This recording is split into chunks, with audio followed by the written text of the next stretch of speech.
Bom, obrigada. Olha, eu estava com saudade de vocês, como eu mandei na mensagem, né? E eu não espero que vocês tenham aproveitado bem as férias. Para mim foi bem corrido e para ajudar, não estou muito bem com uma tosse danada. Então, eu estou chupando um Vic para ver se eu consigo dar a aula sem ter crise de tosse, tá bom, gente? Eu gostaria de fazer todos bem-vindos, em especial, todos são especiais, mas nós temos, como a Bia falou, nós temos duas Beatriz. As duas são Beatriz. Alguém é Beatriz? Não, as Não, duas são Beatriz. Existe Beatriz? Acho só Beatriz. Existe. Existe, mas não, nosso nome é exatamente igual. Beatriz com E com Z no final. Então, essa jovem que estava falando agora é a Beatriz Barbosa. E a outra jovem que chegou de missão agora durante as férias é a Beatriz Assis, tá bom? Então, Bia A, Bia B, olha só, dá até para dar uma rimadinha aí, mas tudo bem. Durante o mês de julho, nos estudos da escola dominical, nós, acompanhando o Vem e Segue-me, nós havíamos parado no momento em que Jesus Cristo havia sido crucificado. Então, nós teríamos, né? Então, nas férias, entramos com a aula de que Jesus Cristo ressuscita, e aí já entramos em Atos dos Apóstolos. E hoje é a última aula de Atos dos Apóstolos.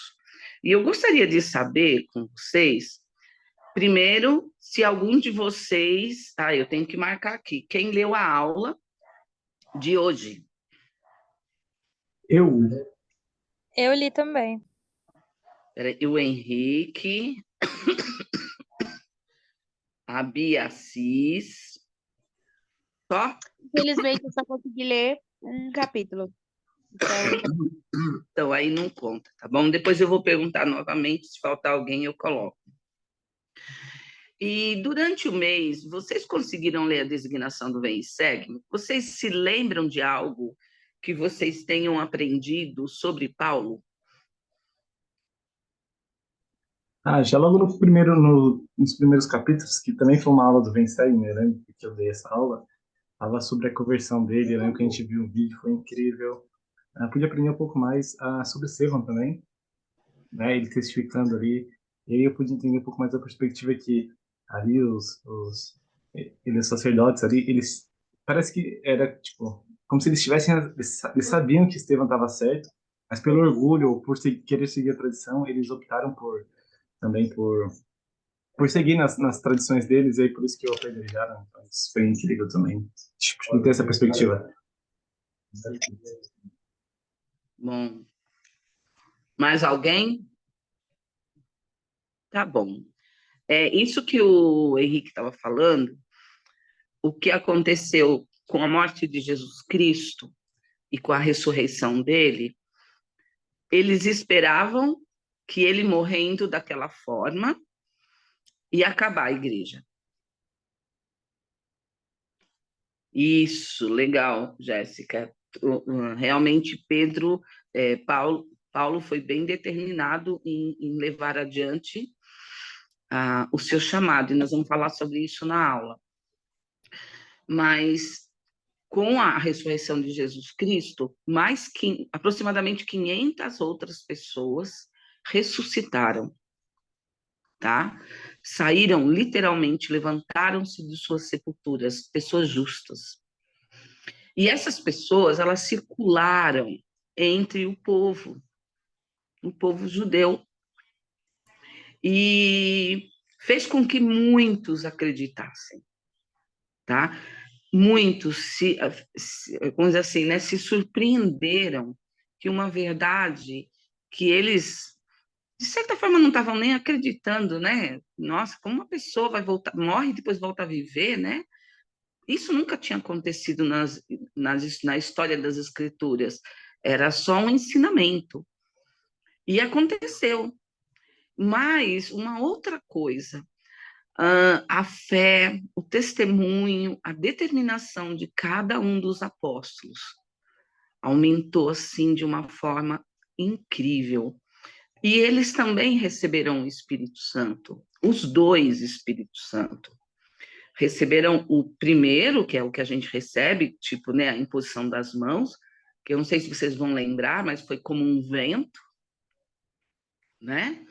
E o segundo, que eles chamam o Espírito Santo de fogo, né? Porque mesmo depois que Jesus Cristo morreu e ressuscitou, ele voltou e ele ensinou, ele continuou ensinando alguns princípios entre os apóstolos. Então, ele trouxe o segundo testemunho, né, do Espírito Santo, que vem da presença dele, tá? Do poder da presença dele. E isso fez com que, Paulo venceu aquela dificuldade que ele tinha em, em assumir quem ele era, todos, e muitos outros, né, se agregaram a igrejas, se aproximaram, se batizaram. Então, tornou-se necessário, eram multidões enormes que se reuniam e os apóstolos eles estavam fazendo tudo. Antes de Cristo morrer, já estava acontecendo isso.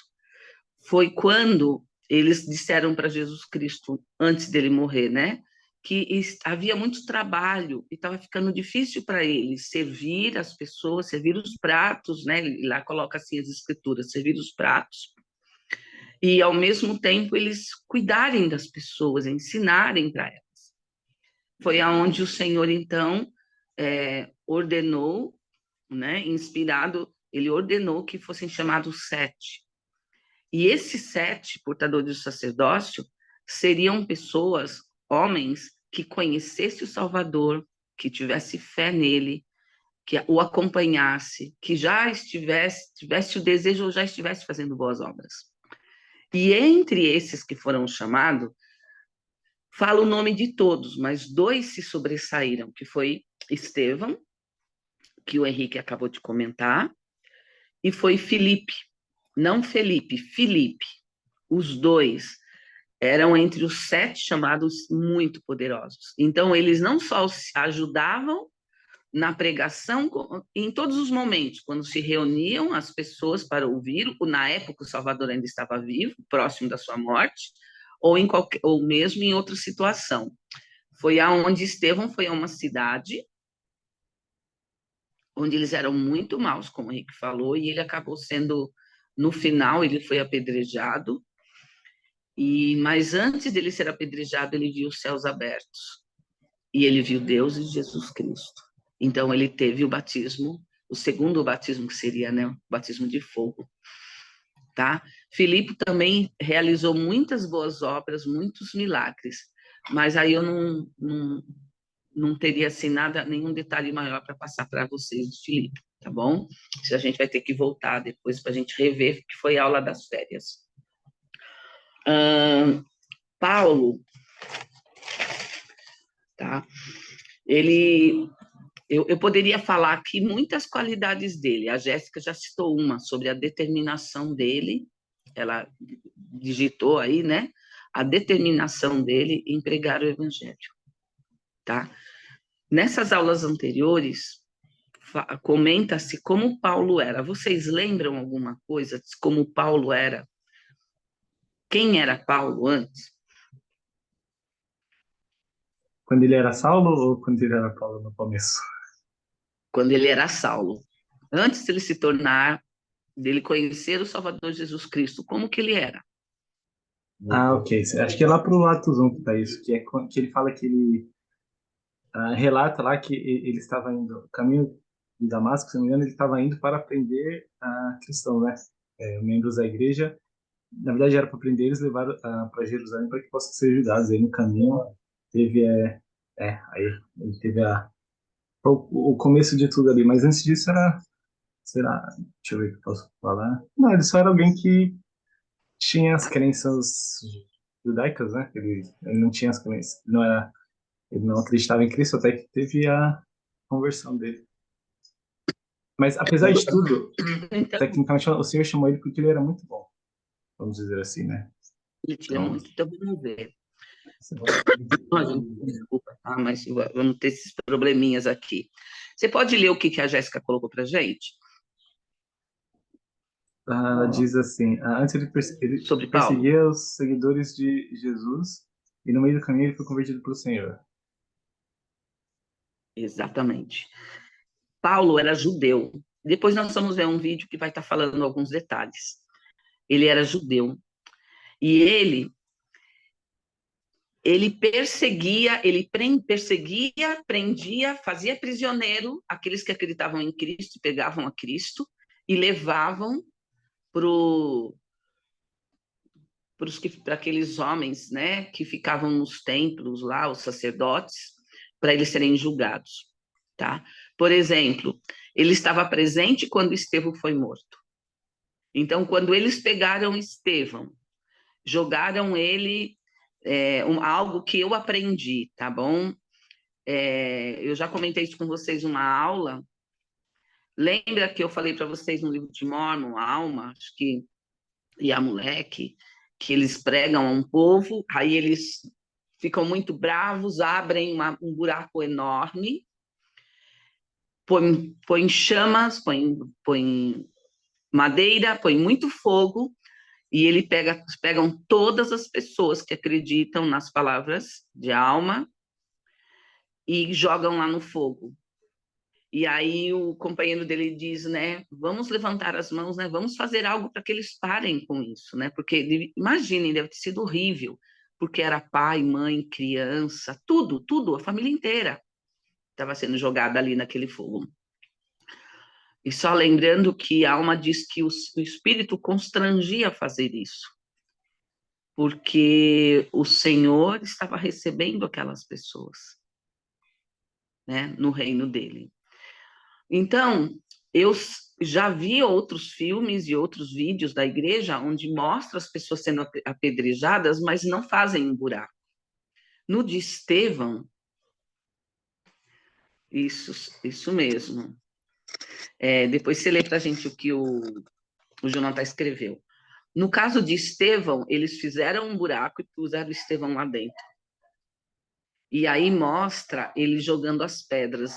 E antes, acredito que até mesmo antes dele ser jogado, ele já estava vendo Deus e Jesus Cristo. Os céus se abriram para ele. Sim, tem um vídeo que é em Atos 7, eu lembrei, que foi uma aula foi em semana de Muito, escola dominical.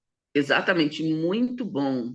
Sim. E o interessante, o que eu aprendi isso sobre o buraco, que eu já tinha visto isso no livro de Mórmon, mas eu não tinha visto isso na Bíblia, em todos os filmes que eu assisti, nenhuma das vezes eu tinha visto. Né? E era uma forma do quê? Da testemunha não sair correndo, do prisioneiro não sair correndo em qualquer lugar, enfim, ele ficaria ali seria apedrejado até expirar, né? Pode falar. E um detalhe, é muito legal aqui nesse vídeo, que quando ele tá lá no buraco, ele fala algo assim como o senhor recebe o meu espírito. Porque assim, ele testificou, sabe, com tanta certeza assim, na frente deles, Não que impute, para não ele já estava impute seguro esse pecado. tipo, tipo, que sabe, que ele ia voltar à presença do Senhor ali. Então, assim, ele tava, tipo, mostra como se tivesse maior segurança, maior tranquilidade, né? Eu acho que, né, se uma situação dessas, as pessoas estariam implorando para não morrer. Muitas pessoas até negavam, né, que conheciam Cristo, ou que acreditavam Medo, nele, né? para poder viver. E ele não, ele faz uma vida de tranquilidade, ele morreu e entregou seu espírito, né, e, nossa, e a gente comentou isso na aula, foi incrível. Pode ler para a gente o que o Jonathan colocou? Ou Claro, ele colocou, ele diz assim, está falhando um pouco? aqui também tá, tô achando estranho isso. Já tá ouvindo agora direitinho? Tô. Tá, então diz assim: Saulo era um perseguidor dos cristãos e sempre tratava os cristãos de uma forma muito desumana e matava a todos os que seguiam a Cristo. Exatamente. Então, algumas características importantes de Paulo. Paulo era judeu, mas ele havia conquistado a cidadania romana. É como se você, brasileiro, vai morar nos Estados Unidos, você mora tanto tempo lá que você se torna um cidadão americano. Era mais ou menos isso. Ele era judeu, mas como ele aprendeu, ele cresceu, ele viveu a maior parte da vida dele em Roma, tá? E então o trabalho que ele fazia era esse, ele perseguia, literalmente o trabalho dele era de perseguir os cristãos e levar presos, tá? E ele era muito mau. Ele pode não ter jogado uma pedra em Estevão, mas ele ficou, eles tiravam os mantos, tá? Como uma forma de não desonrar aqueles mantos, né, do templo. Então eles deixavam, muitas vezes eles deixavam com Paulo esses mantos. Então ele era um guardador dos mantos, né? Enquanto eles então faziam as suas maldades, aplicavam as suas leis, né, injustas. Mas por que nós estamos voltando para tudo isso? Para a gente poder entender quem era Paulo, como ele era mau, tá? E deixa eu ver o que mais. Aqui nós temos. Vamos ver a próxima imagem.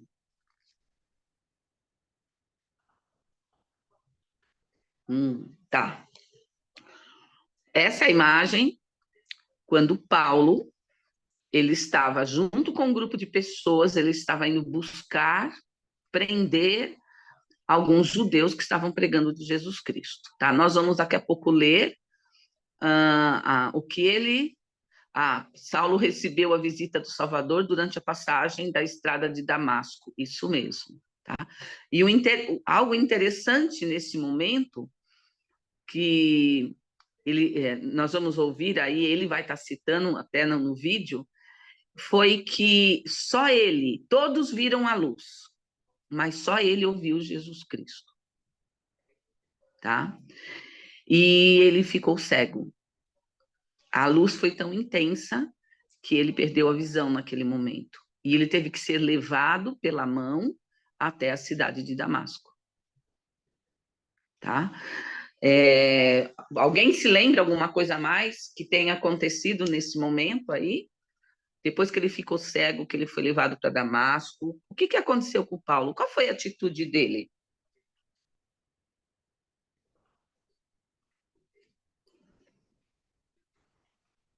Ele vai até a casa de Ananias, né? Tipo, acho que ele fica lá meio que hospedado alguns dias até recuperar sua visão.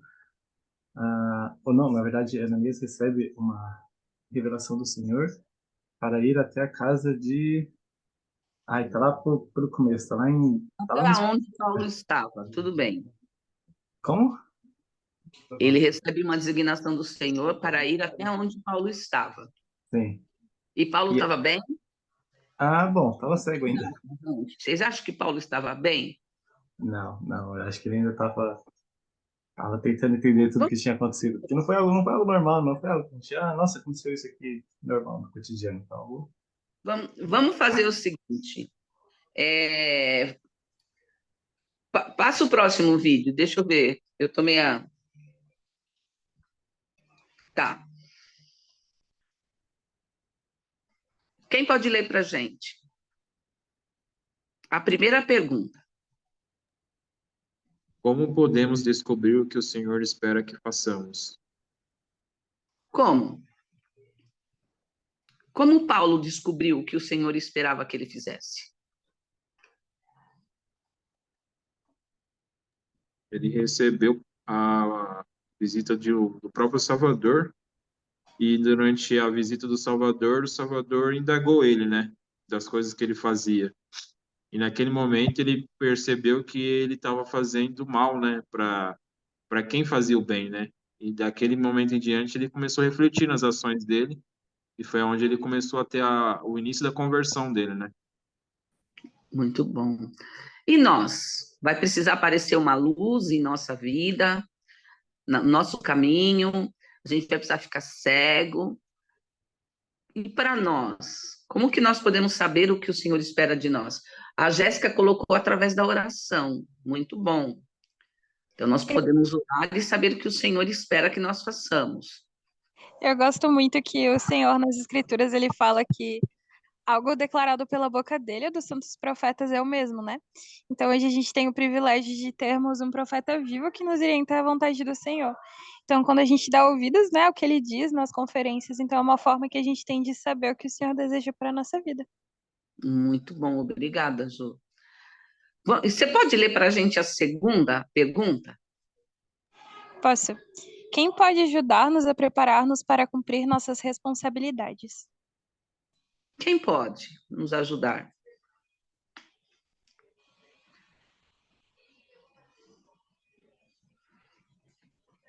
Nós estamos vivendo momentos difíceis.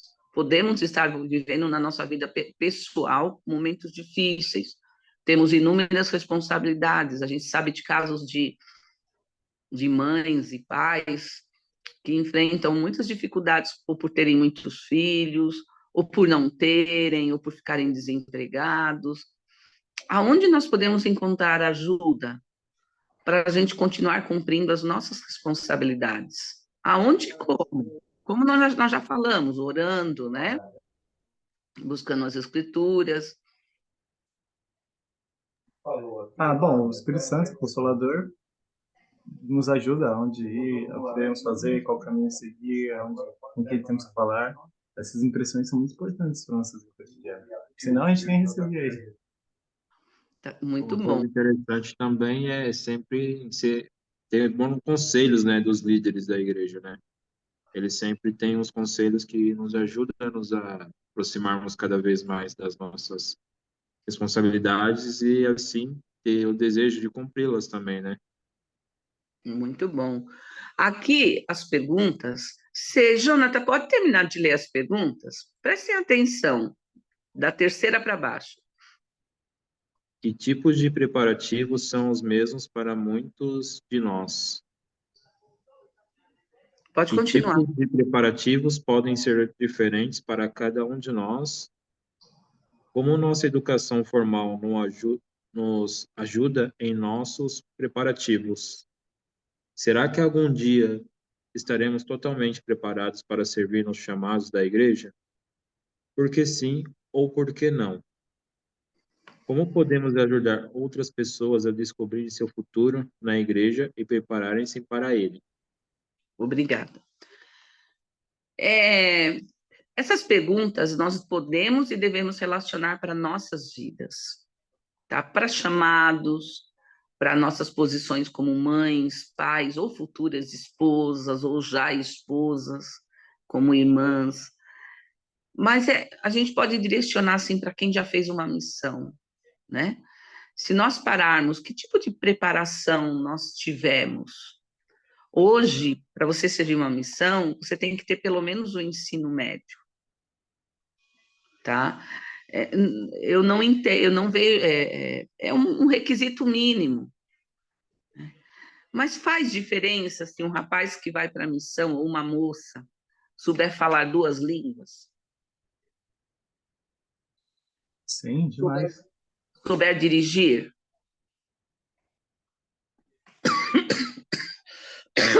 Faz diferença. Então, a maneira com que nós nos preparamos para servir ao Senhor faz diferença, porque nos torna mais capazes de realizar. Então, por que eu estou falando isso? Porque Paulo, quando ele foi chamado ao Senhor, Ananias falou para o Senhor, mas Senhor, este homem persegue a igreja, mata os santos. E o Senhor diz para ele que Paulo era um vaso escolhido dele. O Senhor conhecia as capacidades de Paulo. Paulo era um homem destemido, corajoso, determinado.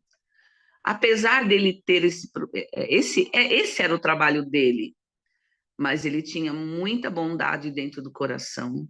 Ele acreditava que a pregação era realmente falsa. Por isso que ele perseguia os cristãos, porque ele achava que aquilo estava errado. E quando nós assistimos um vídeo, vocês vão prestar atenção que aparece uma argila e uma pessoa moldando alguma coisa na argila. É para a gente tomar como referência o Senhor moldando Paulo para aquilo que ele queria. Paulo falava 2 línguas. Era um homem assim de muito conhecimento em muitas áreas, um bom político. E o Senhor ordenou para Paulo, foi como uma lei, ele deu como ordem para Paulo, que ele deveria pregar o evangelho a todo mundo, a todos os reinos. E algo que é importante a gente lembrar, Paulo falou com governadores, reis, com o próprio César, tá? Paulo falou, ele teve acesso a homens proeminentes. Ele fez muitas viagens, tá? Ele passou até a terceira viagem, ele passou aproximadamente 10 anos viajando. Depois ele viajou mais algum tempo, mas ele já era prisioneiro. Só para vocês saberem. E essa mudança que ele teve de coração foi tão intensa que ele foi perseguido por pessoas que conviviam com ele. Eles queriam matá-lo. Quem é esse homem que era um centurião, que fazia isso, e de repente ele está falando de Jesus Cristo? Então, eles, até para os membros da igreja na época, para os seguidores do Salvador Jesus Cristo, foi difícil aceitar Paulo. Tá? Então, vamos fazer o seguinte, vamos ver a próxima imagem? Deixa eu ver se é uma... Ah, tá. A Jéssica está colocando aqui, ó, inclusive em Jerusalém, em Roma, só consegui ler até aí, que é rápido. Inclusive em Jerusalém e Roma, onde passou por maus bocados, mas tudo isso Deus não desamparou ele. E aí adianta segue. Paulo era obstinado e que teve que receber a visita do Salvador para receber o Evangelho. Muito bom, obrigado. Bia Cis, você pode ler para a gente? Posso? Deus não começa perguntando sobre a nossa capacidade, mas sim sobre a nossa disponibilidade. E se então provarmos que somos dignos de confiança, Ele aumentará nossa capacidade. Se seguirmos os sussurros do Espírito Santo, seremos guiados, protegidos e consolados. Obrigada. Eu aprendi há alguns anos, o Senhor não chama os capacitados. Ele capacita quem Ele chama. Claro, se alguém for capacitado, o Senhor vai chamar. Mas ele vai ser chamado ainda também para ser preparado para aprender. Tá? Vamos ver a próxima imagem. Ótimo. Atos 20.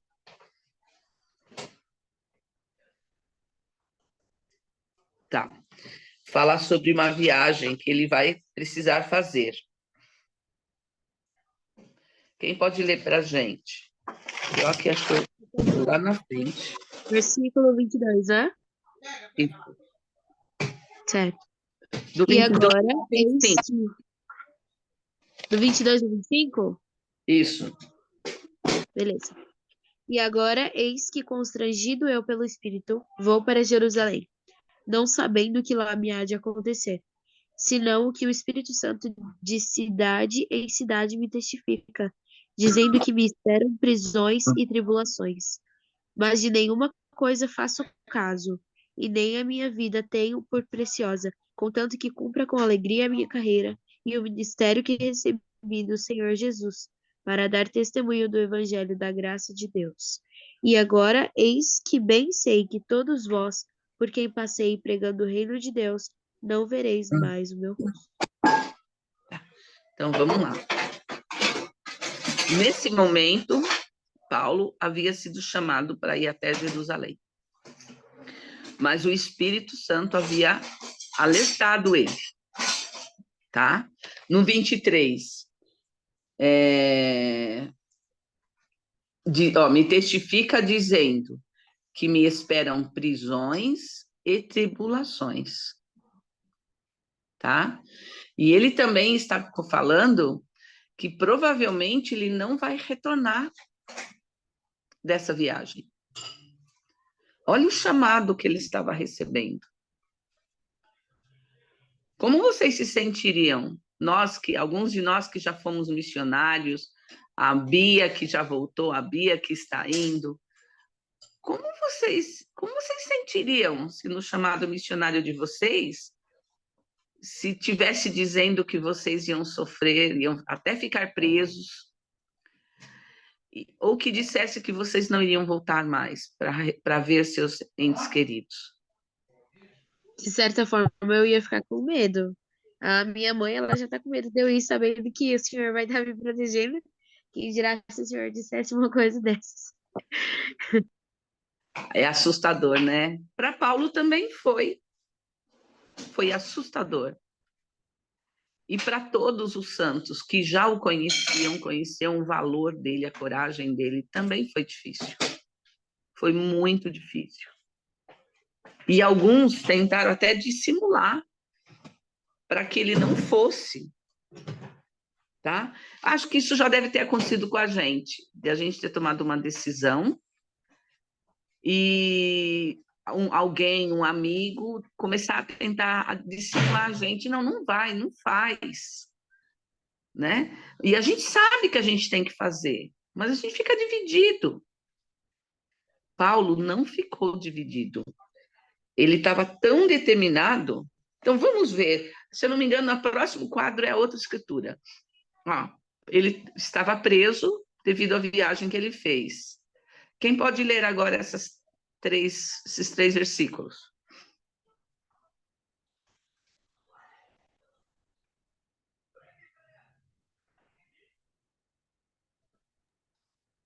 E Quem pode? havendo dito isso, pondo-se de joelho, orou com todos eles. E levantou-se com grande pranto entre todos, e lançando-se ao pescoço de Paulo, o beijavam, entristecendo-se muito, principalmente pela palavra que dissera, que não veriam mais o seu rosto, e acompanharam-no até o navio. Com tudo que estava acontecendo, qual foi a atitude do Paulo? Ele voltou atrás? Não. Ó, acompanharam-no até o navio. Ele não voltou atrás. Ele foi e fez o que deveria ter feito, com todas as dificuldades. Eu me lembro, talvez, não sei se vocês vão se lembrar dessa época, acho que não, quando a China começou a receber missionários. Era para 3 anos, não 2. E não eram qualquer missionários que iam para lá. Eles precisavam, pelo menos, falar inglês. Então, eu conheço missionários do Brasil que foram para lá, para o Japão também. Tá? Então, só para vocês terem uma ideia, eu me lembro de eu sentir medo dentro do meu coração, dessa época. E eu sabia que lá, eles, como eu sei que no Japão é assim também, você não pode se aproximar das pessoas. Você só deve falar com as pessoas se as pessoas vierem falar com você, se elas derem essa abertura. E eu sei que haverá outros lugares que, quando o evangelho for levado, talvez seja a mesma coisa. O começo vai ser bem difícil. Já está sendo em alguns lugares. Aí cabe a cada um de nós, a hora que recebemos esse chamado, nós decidimos o que nós estamos dispostos a fazer. Tá?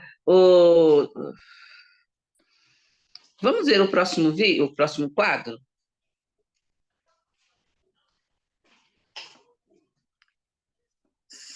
Quem pode ler? É pequenininho. Se você não escolher o reino de Deus, no final das contas, pouco importará o que tem escolhido em seu lugar. Citação de William Law, um religioso inglês do século XVIII. Exatamente. Ele foi citado por Elder Neil A. Maxwell em um discurso em 1973. Você não escolheu o reino de Deus, não vai fazer muita diferença o que você está escolhendo. Você já não vai ter a exaltação. Você já não vai ter o reino celestial. Você vai ter que se contentar, se você for muito bom, o terrestrial, mas vai ter que ser muito bom mesmo. Tá? É daí para baixo. Então, as escolhas não são fáceis. Vamos assistir o vídeo? De Paulo, né? Vamos. É o seguinte, o vídeo é de 11 minutos, tá? Mas ele é muito bom. Então, ele está contando, é um resumão da vida de Paulo. E prestem atenção na coragem, na bondade, na determinação dele. E só assim para... não, eu vou ter que falar isso mesmo, mas eu não vou falar, vou falar agora. Para ele, nessa viagem, nessa outra que ele foi preso, depois voltou, o Espírito instruiu ele sentiu que eles não deveriam viajar naquele momento, que eles deveriam viajar mais próximo do inverno. E ele foi falar com o centurião responsável pelo navio, e ele era um prisioneiro, mas ele havia requerido ao direito de cidadania romana, então ele era aquele prisioneiro que tinha algumas regalias, com os guardas sempre perto dele. No navio havia 276 prisioneiros, e o navio naufragou. Ele conseguiu acalmar o coração de todos, e ninguém morreu, mas eles passaram mais de 3 meses numa ilha chamada Malta. Tá? Nessa ilha, olha só como Paulo é destemido. Ele pregou o evangelho, ele curou doentes, ele foi mexer numa madeira para fazer um fogo, e ele foi picado por uma serpente extremamente venenosa. Todos esperavam que ele morresse. Não aconteceu nada com ele. E eles começaram, então, eles já sabiam que Paulo era diferente. Aí eles começaram a ver Paulo de outra forma, mais ainda, por conta da determinação dele. Ele não perdia uma oportunidade sequer de pregar o evangelho. Ele falava do evangelho para todos. Todos. Ele podia estar na prisão. Entrou a pessoa lá que fosse varrer lá, não sei, juntar alguma coisa lá, as vasilhas da prisão. Paulo falava do evangelho para ele. Extremamente destemido. Vamos para o vídeo? Vamos. Só rapidinho, coloque no chat aí se está tudo ok com o áudio e se o vídeo está passando certinho, não está travando. E as que estão assistindo a aula pelo celular, podem colocar o celular no modo horizontal para ter uma melhor experiência do vídeo. Ok?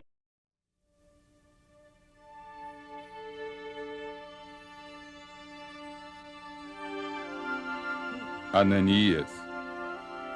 Eis-me aqui, Senhor. Levanta-te e vai à rua chamada direita e pergunta em casa de Judas por um homem de Tarso chamado Saulo. Senhor, muitos ouvi acerca deste homem. Quantos males tem feito aos teus santos em Jerusalém. E aqui tem poder dos principais dos sacerdotes para prender a todos os que invocam o teu nome. Vai, porque este é para mim um vaso escolhido, para levar o meu nome diante dos gentios, dos reis e dos filhos de Israel. E eu lhe mostrarei quanto deve padecer pelo meu nome.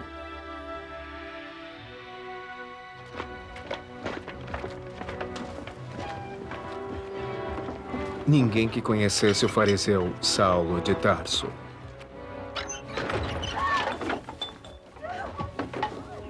Ninguém que viu sua perseguição implacável aos cristãos acreditaria no que esse homem um dia viria a se tornar. Mas desde o começo, a mão do Senhor estava sobre ele. Saulo era cidadão romano de Tarso, uma cidade gentia. Quando jovem, foi enviado pelos pais judeus a Jerusalém para aprender a lei mosaica. Seu professor foi Gamaliel, um dos maiores mestres judeus que lhe transmitiu um conhecimento extraordinariamente profundo sobre a lei e os escritos do Velho Testamento. Todas essas circunstâncias juntas contribuíram para a realização dos propósitos do Senhor. O Senhor sabia o que era necessário para se pregar de maneira eficaz o Evangelho aos judeus, gentios, reis e governantes, e colocou Paulo em circunstâncias que o moldaram de acordo com as raras qualidades que para isso seriam necessárias. O profeta Joseph Smith deu a seguinte descrição física de Paulo. Ele tinha cerca de 1,5 metro de altura, rosto anguloso, olhos pequenos e escuros, penetrantes como a eternidade.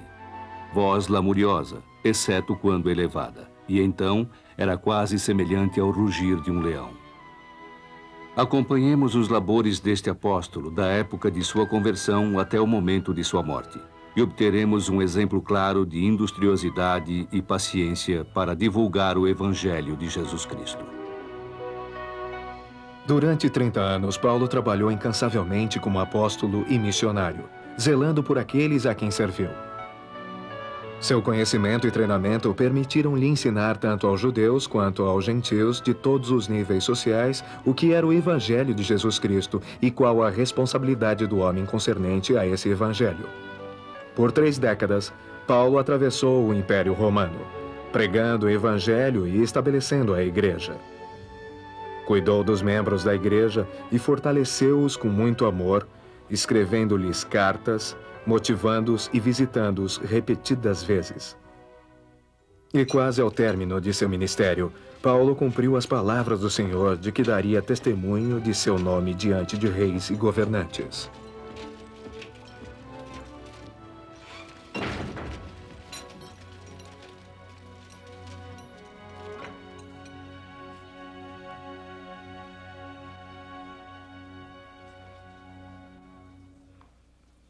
Deixem-no.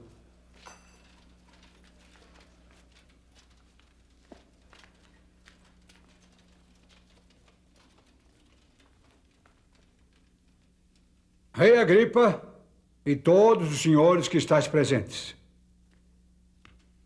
Aqui vedes um homem de quem toda a multidão dos judeus me tem falado, tanto em Jerusalém como aqui, clamando que não convém que viva mais. E por isso, perante vós, eu o trouxe principalmente perante a ti, ó Rei Agripa, para que depois de interrogado, tenha alguma coisa que escrever e notificar contra eles as acusações.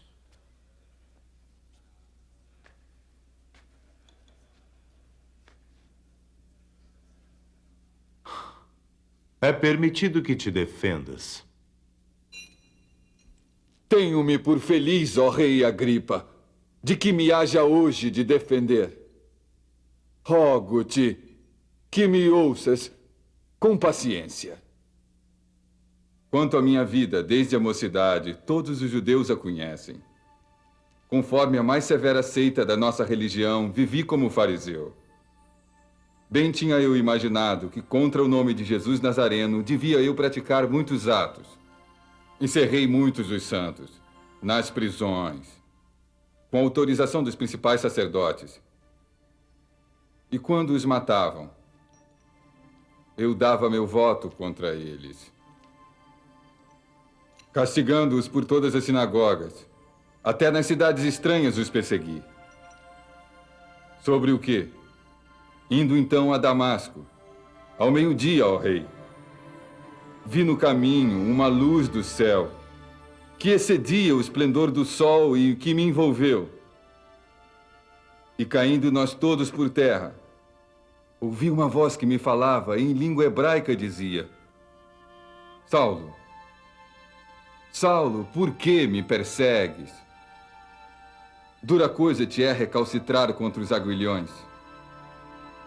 E eu disse: Quem é, Senhor? E ele respondeu: Eu sou Jesus, a quem tu persegues. Levanta-te, ponte sobre teus pés, porque te apareci para te pôr por ministro e testemunha. Portanto, ainda até ao dia de hoje, permaneço dando testemunho, tanto a pequenos como a grandes, não dizendo nada mais do que os profetas e Moisés disseram. Isto é, que o Cristo devia padecer e ser o primeiro da ressurreição dentre os mortos. Paulo! Estás louco! As muitas letras te fazem delirar! Não, eu não deliro, ó potentíssimo Festo. Antes digo palavras de verdade e de um são juízo. O rei sabe estas coisas, pois não creio que nada disso lhe é oculto. Porque isto não se fez em qualquer canto. Rei Agripa, crês tu nos profetas? Bem sei que crês.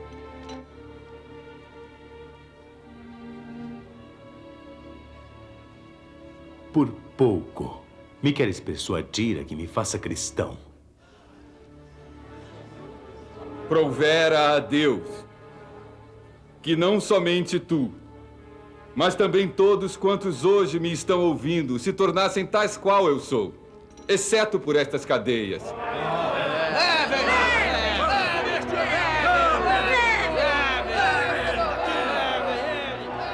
O compromisso de Paulo com o Evangelho de Jesus Cristo foi profundo e total. E desde a época de sua conversão, quando voltou sua vida completamente para o Senhor, foi continuamente moldado pelas coisas que sofreu. Recebi dos judeus 5 quarentenas de açoites menos 1. 3 vezes fui açoitado com varas. 1 vez fui apedrejado. 3 vezes sofri naufrágio. 1 noite e 1 dia passei no abismo. Em viagens, muitas vezes. Em trabalhos e fadiga. Em fome e sede. Em frio e nudez. Sinto prazer nas fraquezas por amor de Cristo. Porque quando estou fraco, então sou forte.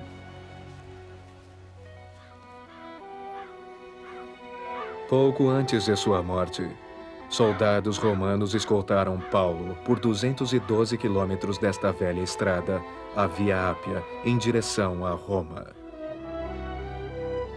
Podem-se ainda ver as marcas das rodas das bigas dos dias de Paulo. Se não tivesse sofrido uma grande mudança de coração, Paulo teria vivido uma vida fácil e confortável como judeu fariseu. Em vez disso, escolheu o caminho que o trouxe até aqui. Muitos acreditam que a prisão Marmitina, um dos sítios romanos mais antigos, foi a última cela que Paulo ocupou antes de ser executado. 3,5 metros abaixo do solo, esta prisão era completamente escura quando fechada e seu único acesso era por este buraco no teto. Eu já estou sendo oferecido. E o tempo da minha partida está próximo. Combati o bom combate. Acabei a carreira. Guardei a fé. Desde agora, a coroa da justiça me está guardada, a qual o Senhor, justo juiz, me dará naquele dia. E não somente a mim, mas também a todos os que amarem a sua vinda. A Ele seja a glória, para todos sempre. Amém.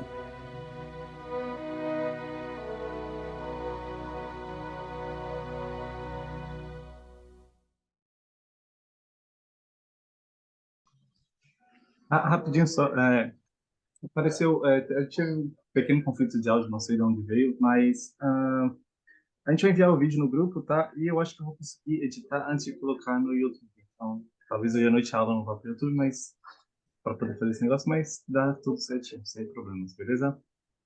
Qualquer coisa eu mando no grupo também, mesmo, né? eu acho que deu para todos nós termos uma noção, né, de quem era Paulo, né?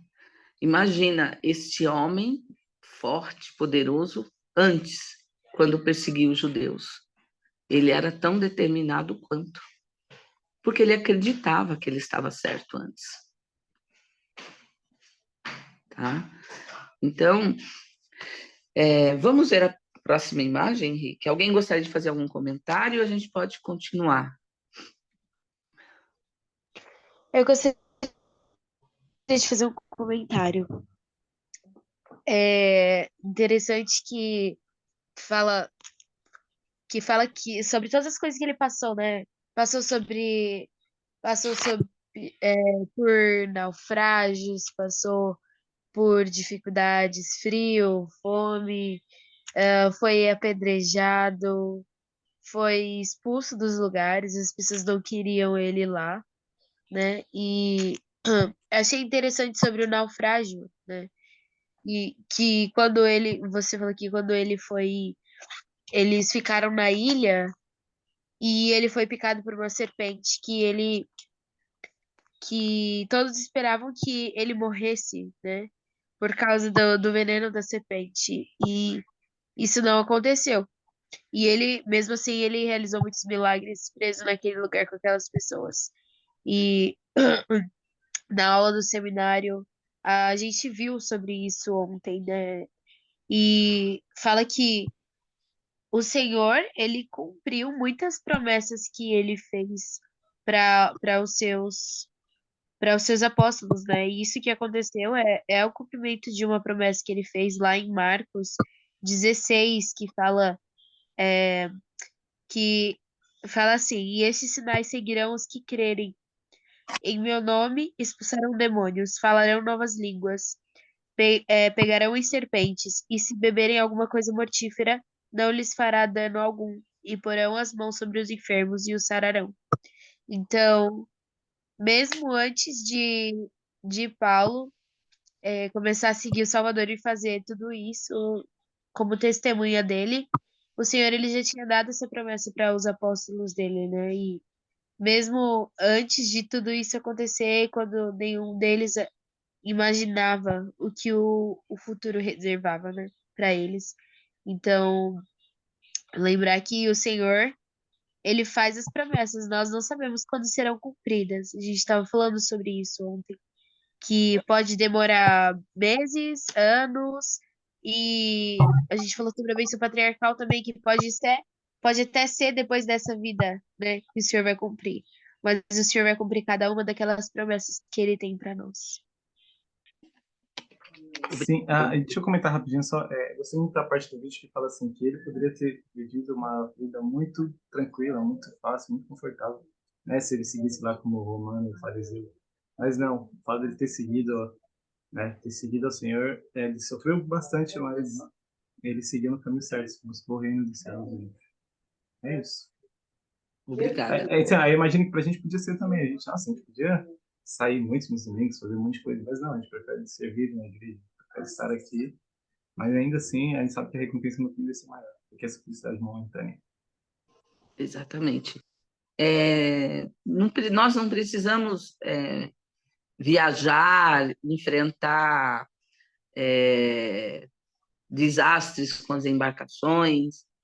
Nós podemos ser bons missionários, ser bons exemplos de filhos do Salvador Jesus Cristo, hoje, aqui, com nossos amigos, dentro ou fora da igreja, na escola, no trabalho, porque nossa atitude, nossa maneira de ser pode motivar ou desmotivar as pessoas que estão ao nosso redor.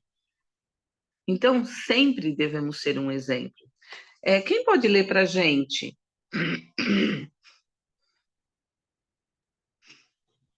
Às vezes, o Senhor até utiliza outras pessoas para ajudar-nos a entender as nossas orações.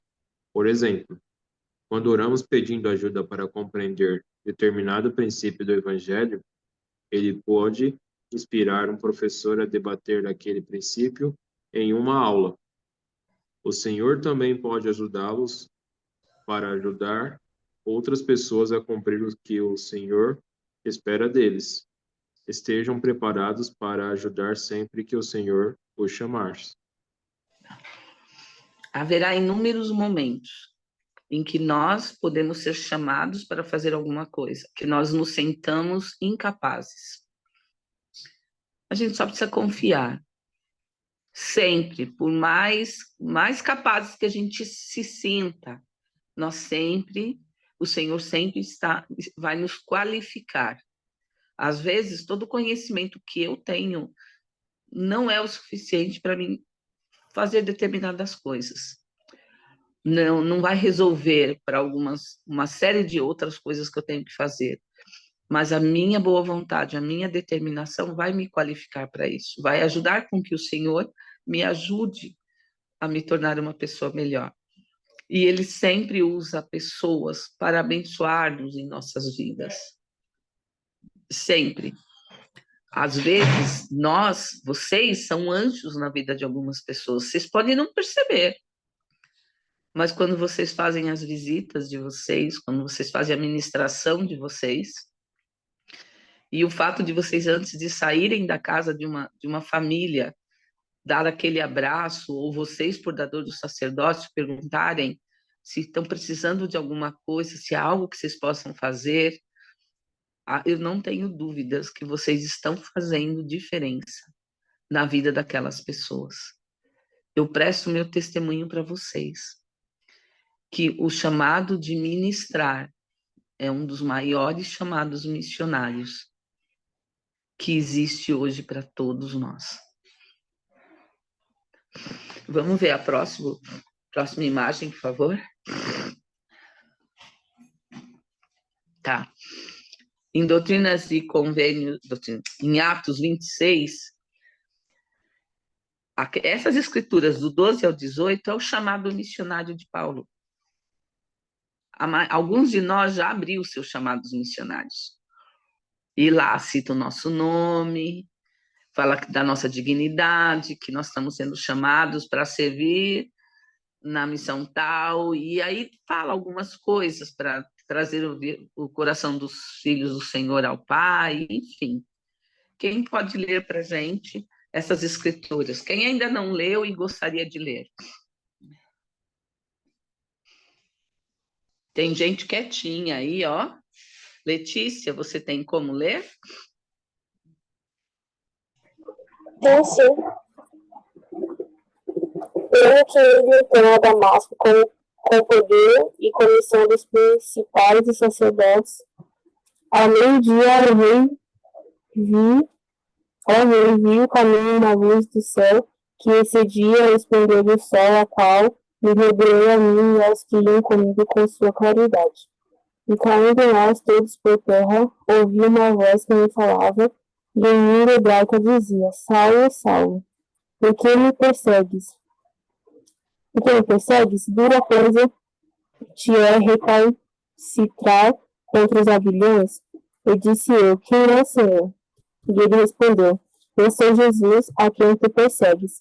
Mas levanta-te e põe-te para teus pés, porque te apareci para isto, para te pôr por ministro e testemunha tanto das coisas que tens visto, como daquelas pelas quais te aparecerei, livrando-te deste povo e dos gentios a quem agora te envio, para lhes abrires os olhos e das trevas os converteres à luz, e do poder de Satanás a Deus, para que recebam remissão dos pecados e herança entre os santificados pela fé em mim.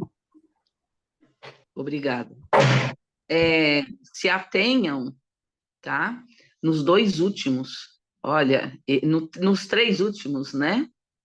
Levanta-te e põe-te sobre teus pés, porque te apareci para isto, para te pôr por ministro e testemunha, tanto das coisas que tens visto, como daquelas as quais te aparecerei, livrando-te deste povo e dos gentios, a quem agora te envio, para lhes abrires os olhos e das trevas os converteres à luz, e do poder de Satanás a Deus, para que recebam a remissão dos pecados e herança entre os... Aqui eu não estou enxergando direito. Entre os santificados, pela fé em mim. Tá? Olha só, gente. É isso que o Senhor está dizendo para cada um de nós, a cada dia. Nós conhecemos o Evangelho de Jesus Cristo. Nós precisamos advertir o próximo. O nosso próximo precisa ter o direito de dizer não quero.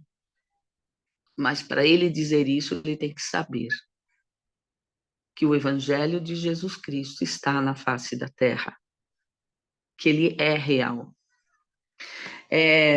Ontem, eu estava assim, sem fazer muita coisa, e eu fui dar uma olhada em algumas coisas no YouTube e apareceu uma espécie de uma pequena entrevista de pessoas, de alguns entrevistadores perguntando para algumas pessoas aleatórias quem era Jesus.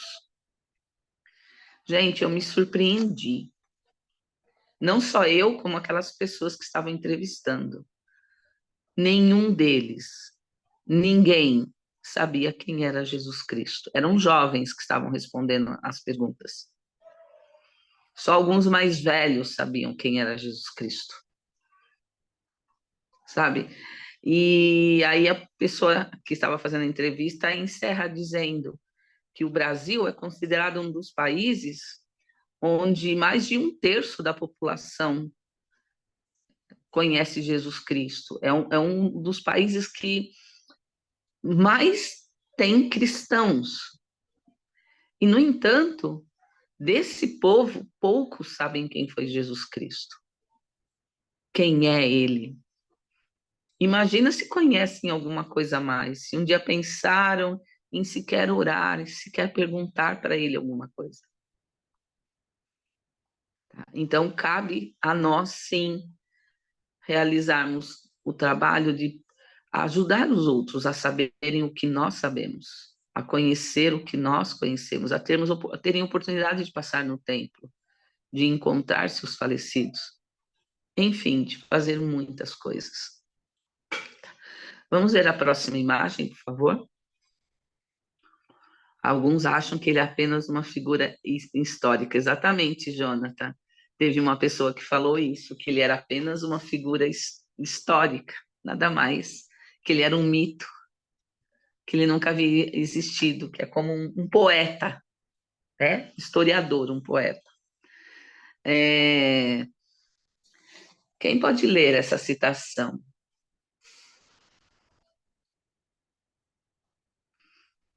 Elder Dallin H. Hawkins. O que significa ser valente no testemunho de Jesus? Certamente, isto inclui guardar os mandamentos e servi-lo. Será que também não inclui prestar testemunho de Jesus Cristo, nosso Salvador e Redentor?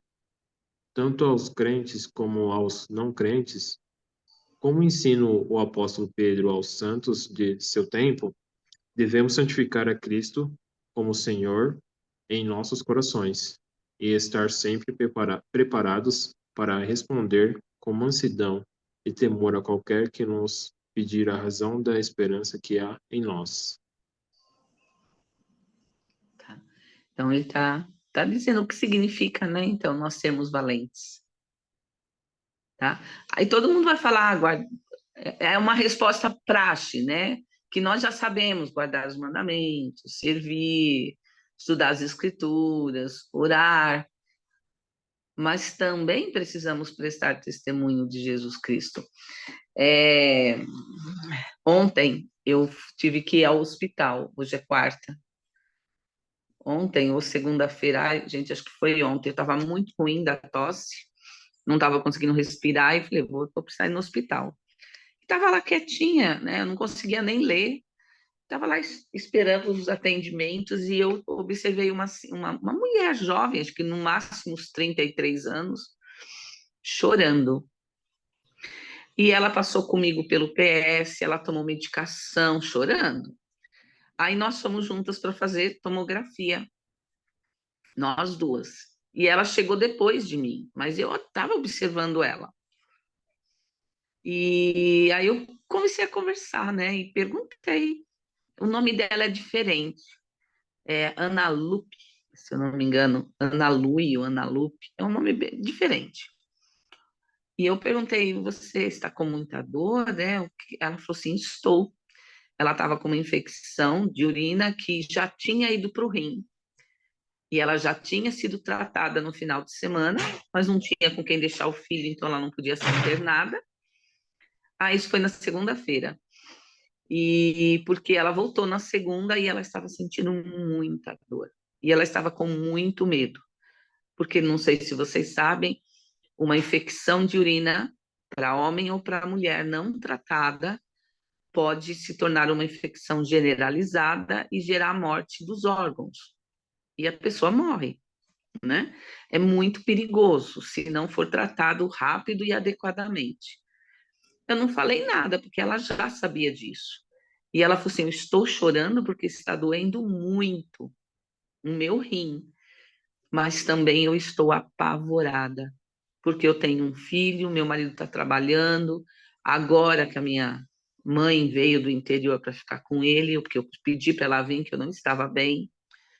Em suma, eu me lembrando das coisas que eu estava estudando sobre Paulo, eu comecei a dizer para ela, tenha fé, você estava com uma infecção, vamos torcer para ser uma pedrinha que parou num lugar indesejado, que não seja que a infecção aumentou, mas que seja uma pedrinha. E eles vão, é muito mais fácil, né, resolver uma pedrinha do que resolver uma infecção nos rins. E aí a gente conversou, ela fez algumas perguntas, nós falamos, eu fui conversando com ela, a gente foi conversando não só sobre aquele problema, mas sobre a mãe, sobre o filho, o marido está trabalhando, e deixei ela, falei, não, passa lá na frente, ela está com dor, né? Eu não estou com dor, ela está com dor, passa lá na frente. Enfim, depois a gente se encontrou de novo e ela veio falar comigo. A mãe dela estava com ela e era uma pedra pequenininha que havia parado, estava no canal e ela ia ser provavelmente internada, realmente, eles iam ter algum procedimento para tirar essa pedrinha. E ela me disse, eu não fiz nada. Eu não fiz nada.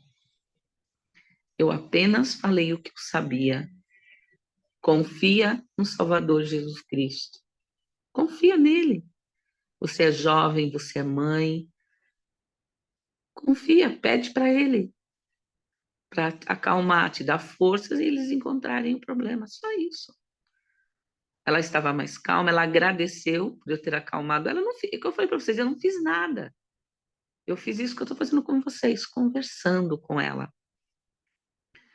Mas o sentimento que eu tive, não estou me gabando disso, foi de que nós precisamos abrir mais a nossa boca, com gentileza, lembrando quem é o Salvador Jesus Cristo.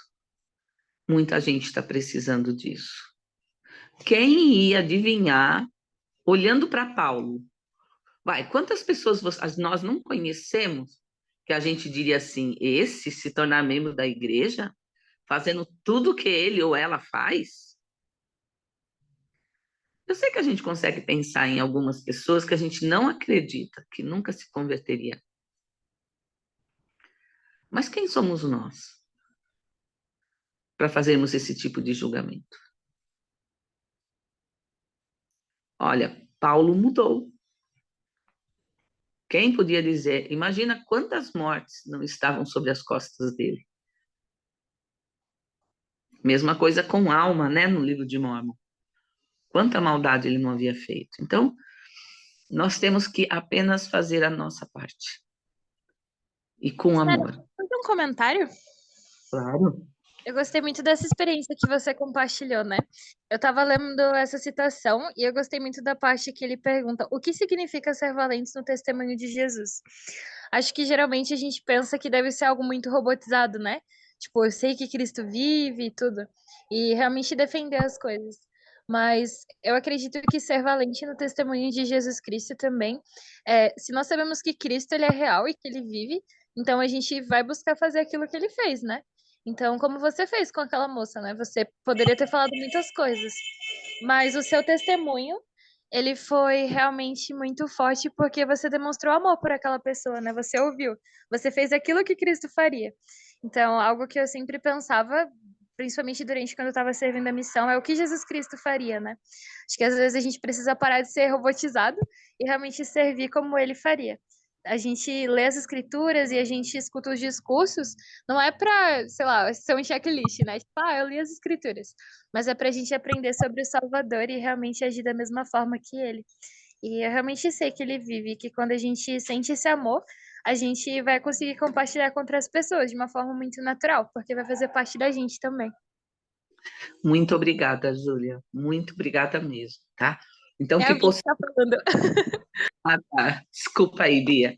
A gente precisa exercitar a simplicidade em falar sobre Jesus Cristo. A simplicidade. Ser carinhosos na maneira, com a nossa tonalidade de voz, ser gentis, né? Tudo isso são características que Jesus Cristo ensina para nós. Vamos ver a próxima imagem? A gente está terminando já. Falar aí sobre o naufrágio, né? Que nós falamos, lembra? Não morreu nenhum. Eram só prisioneiros 276. Mas tinha os tripulantes também, né? Mas ninguém morreu. Vamos ver o próximo?